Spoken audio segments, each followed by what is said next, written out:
안녕하세요. 팩트완전정복의 이지선입니다. 한국판 뉴딜 두 번째 시간, 오늘은 디지털 뉴딜입니다. 정부 정책 오해 말고 이해하자.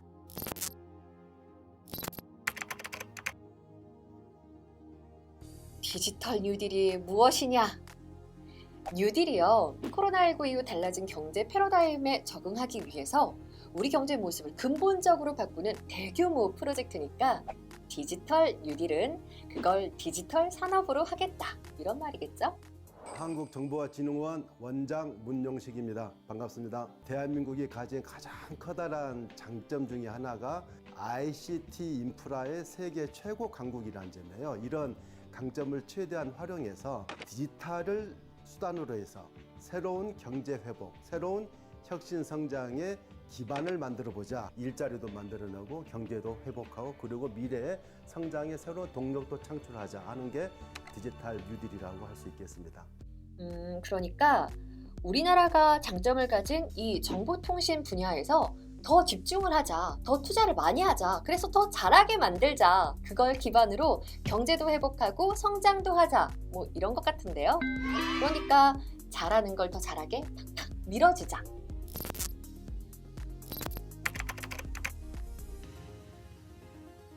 디지털 뉴딜은 크게 4가지 목표로 진행됩니다.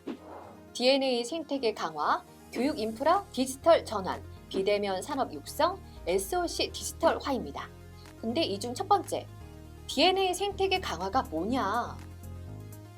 D, 데이터, N, 네트워크, A, AI 이렇게 머리 글자를 따서 DNA 산업이라고 하는데요. 디지털 기술 중에서도 핵심이 되는 분야죠. 이 3가지 산업이 잘 발달할 수 있는 환경을 정부가 만들어주겠다는 겁니다. DNA 중에 첫 번째가 데이터. 이 DNA 생태계에서는요, 우리나라가 세계 최고 수준의 산유국이라고 합니다. 어마어마한 데이터가 매일매일 수집되고 있습니다. 거의 전 국민이 스마트폰을 소유하고 있고요. 다양한 앱을 일상생활에서 워낙 많이 활용하고 계시기 때문에 천문학적인 데이터들이 매일 개인으로부터 만들어집니다. 공공 분야도 마찬가지입니다. 예를 들어 2018년 기준으로 수도권에서만 1년에 66억 6천만 건의 교통카드 데이터가 수집되었습니다. 대중교통뿐만이 아니라 택시도 모든 운행 자료가 거의 초단위 데이터로 수집이 되고 승용차 이용자들의 내비게이션 사용률도 세계 최고 수준입니다. 데이터가 4차 산업혁명 시대의 원유라는 이야기가 있는데 이런 의미에서 보면 우리나라는 세계 최고의 데이터 산유국인 셈입니다.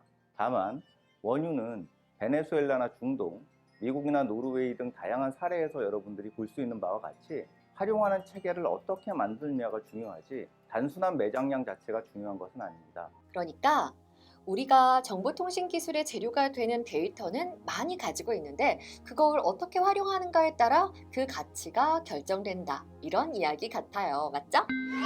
그러기 위해서 나온 개념이 바로 데이터댐입니다. 데이터댐은요, 광범위한 데이터를 이렇게 댐에 가둬놓고 우리 생활에 꼭 필요한 곳에 사용할 수 있게 하는 개념입니다.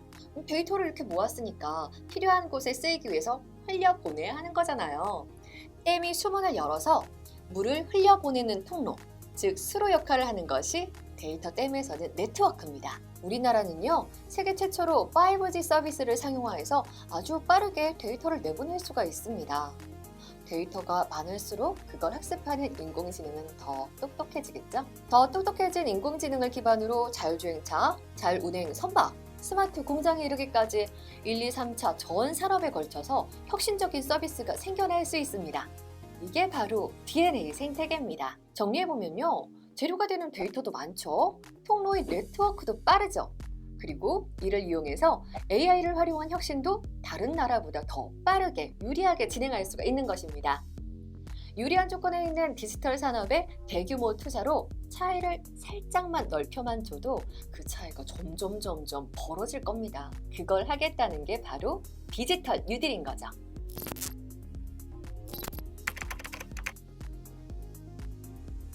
땡땡땡 핫땡땡 인터넷에서 온 다 기업들이 하는데 정부는 뭐 하나요? 정말 좋네요.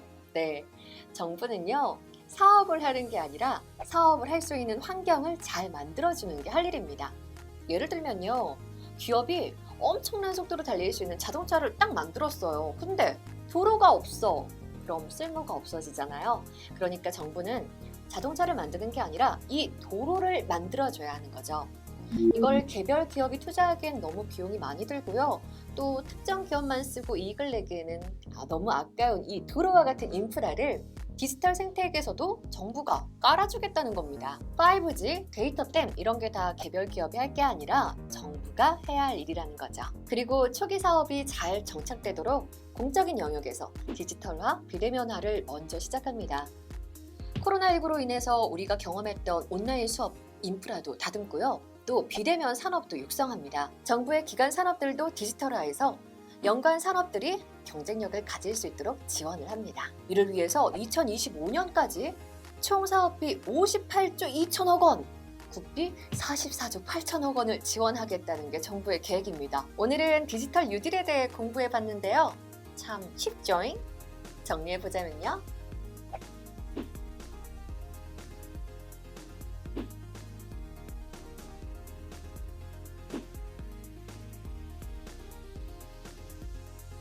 다음 시간에는요, 그린 뉴딜에 대해서 알려드릴게요. 구독과 좋아요 눌러주세요. 정부 정책 오해 말고 이해하자.